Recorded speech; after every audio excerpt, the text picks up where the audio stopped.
Well, here we are on day 8 of Camp of Rock. We have a couple of special guests. Is it 7? Oh, it's right, it's Tuesday. Good Lord. Yeah. All right, good. It's day 7.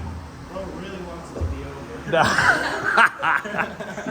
over. Okay, Nathan, here you are. Here I am.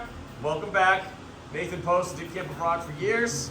He is the older brother of Maria Post over there. And we had a pretty fabulous idea where we have a flute feature for the opening of our next song. And then the next guitar solo that comes in reminded me of Nathan. And I thought, well, let's invite Nathan in here to take that solo. Of course, our opening frame was a shot of Sylvia, who was a longtime Camp of Rocker, wearing the Stealing Fedoras logo. Oh, yeah.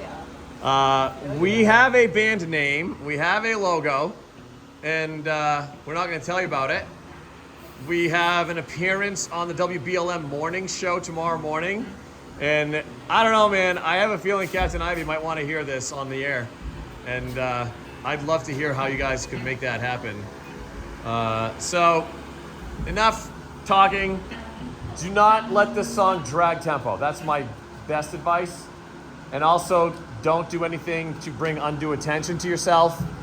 I mean, even as a guitarist, there's a lot of noodling going on around, and be free. That's kind of why I love Nathan being a part of this, because Nathan just had that way of adding in beautiful guitar notes at the right time without being told when or how to do it. That's the best advice I can give you on this song. So if Nathan doing that, you know, hopefully Nathan doesn't make me eat my words and I have to say, Nathan, what was that? But no, that's what happens when you grow up here. You kind of learn, like, it doesn't have to be in my face the whole time. It's nice little notes to be had everywhere. Keys, are you all set on that keyboard section in the middle? The second verse, I think it is. Okay.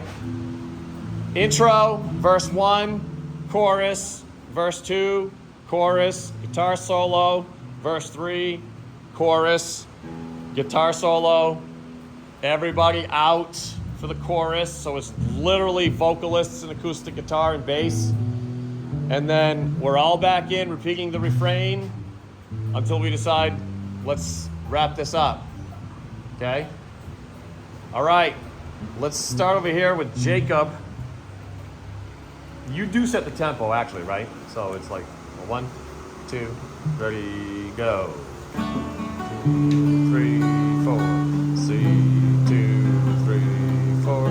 G, 2, 3, 4. D, 2, a little bit faster. D, 2, 3, 4. C, 2, 3, 4. Little bit faster. 3, 4. 1, 2, flute. Go. Stop. If the flute misses it, which she did, you have to understand the flute missed it. That's how you gotta listen. So when the flute comes in, drums are not in. Okay? It starts with guitar through the chord change twice, then flutes, then everybody, including drums. Okay? There is no drums until the flute solo's over.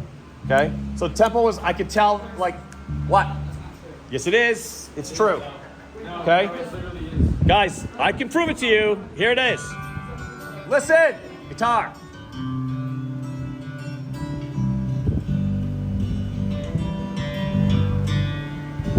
Flute solo.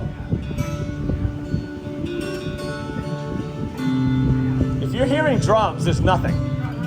You're imagining it.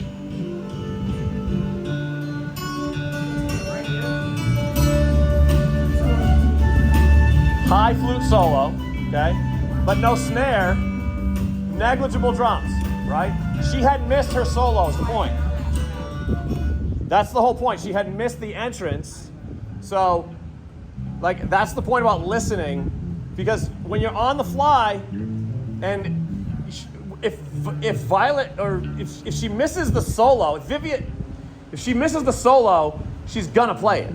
We're not gonna be like, ah, dang, you missed it, right? You just gotta go through the chord changes again. You're gonna be going through those chord changes a lot. So let's try it again. I'm still recording. This is a good take. But guitar tempo sets the tone. 1, 2, faster, yeah. 1, 2, ready, go. 1, 2, 3, C chord. 1, 2, 3, G. 1, 2, 3, 4. D, 2, low flute, go. 1.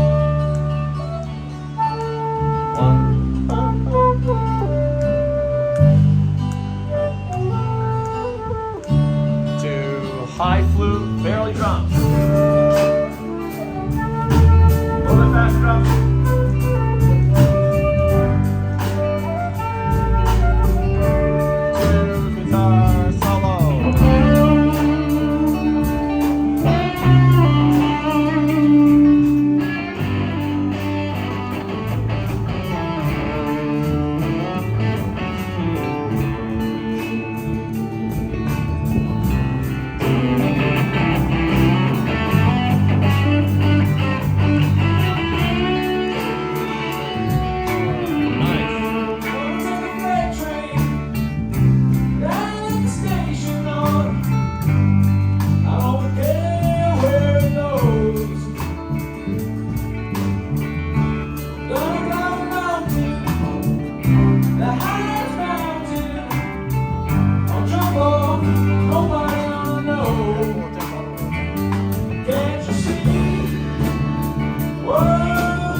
Second verse.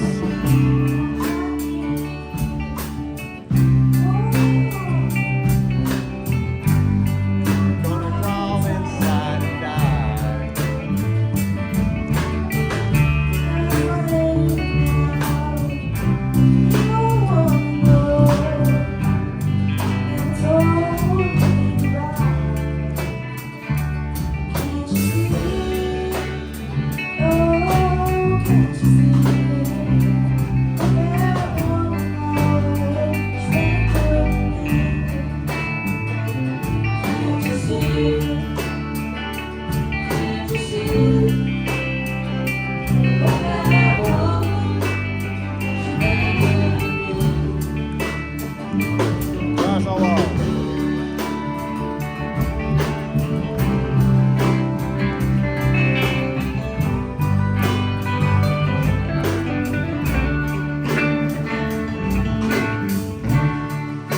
Don't drag the tempo.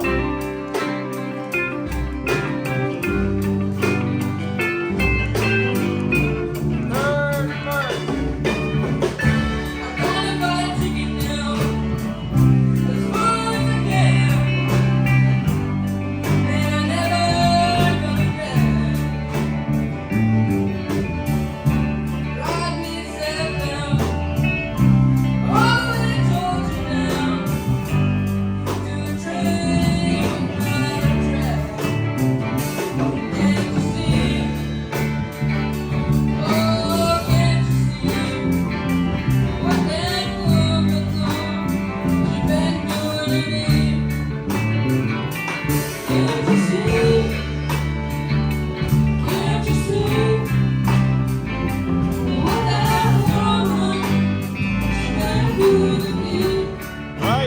Guitar solo.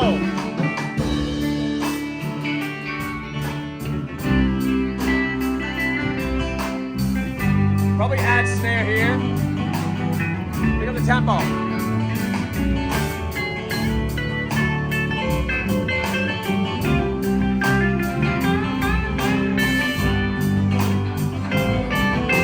Chorus, right?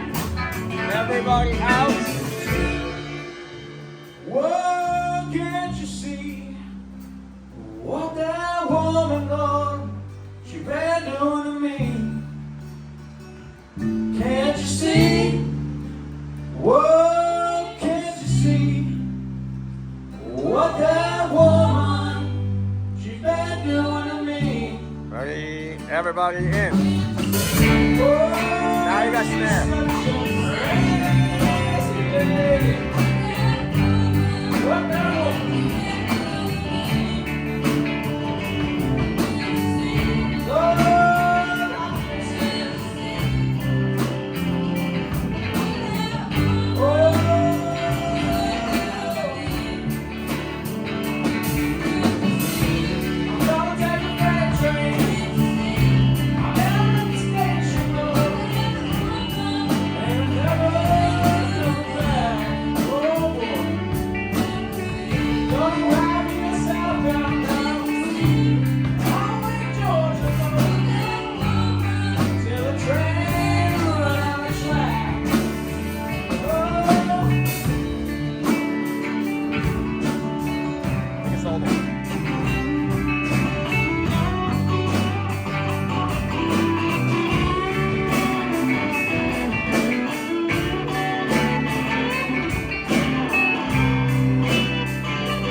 That was a moment right there. I like that a lot. There's still a lot of uncertainty, but if you guys don't understand the musicality with which you all just played, you really ought to take a moment and internalize that, okay?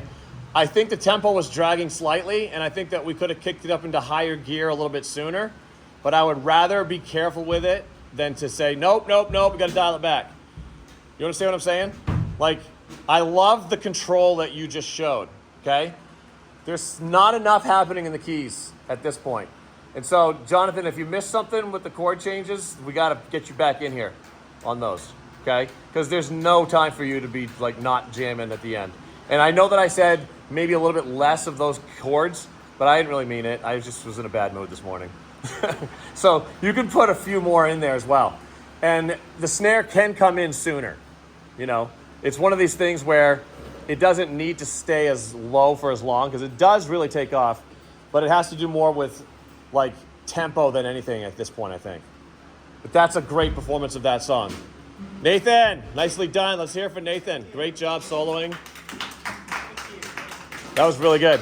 The other thing in conclusion here is, I don't know if you noticed, but I don't think Nathan was ready to play a solo at the end, and I just walked up to him with the camera and I said, hey, you want a solo?